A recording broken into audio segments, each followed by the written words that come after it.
Bonjour, je voudrais aujourd'hui vous parler du mystère qui entoure le compositeur Mendelssohn, mystère qui n'est toujours pas résolu.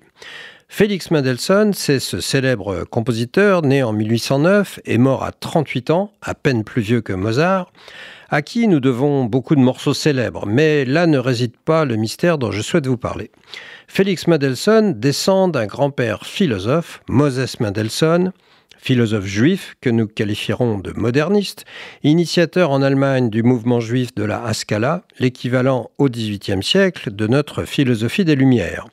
Moses eut un fils qu'il appela Abraham. Or, Abraham fit convertir toute sa famille au protestantisme, y compris ses deux enfants, son fils Félix, le compositeur, et sa fille Fanny, également très bonne pianiste.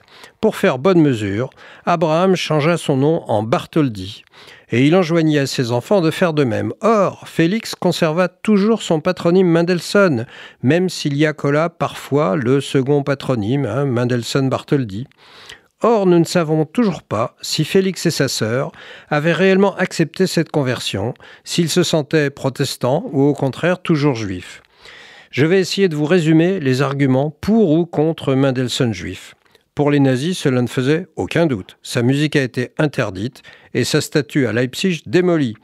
Pour Wagner, aucun doute non plus. Dans son pamphlet « Les Juifs et la musique », édité 2 fois, Mendelssohn faisait partie de ses cibles préférées. Actuellement, dans les concerts de musique juive, on joue souvent du Mendelssohn, mais cela ne nous avance pas beaucoup.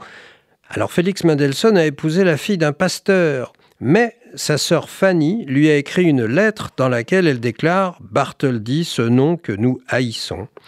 Félix n'a jamais écrit de musique liturgique juive.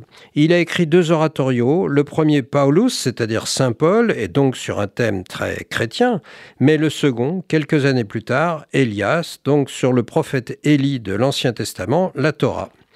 Cette évolution de Mendelssohn vers un oratorio tardif sur un thème juif peut faire penser que Mendelssohn était peut-être en train de revenir au judaïsme.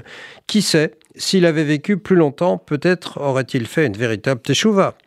En tout cas, dans l'histoire, le dindon de la farce, c'est le père de Félix, Abraham, celui qui s'est converti. En effet, lui-même reconnaissait « Avant, je n'étais que le fils d'un père célèbre, et maintenant, je ne suis que le père d'un fils célèbre ».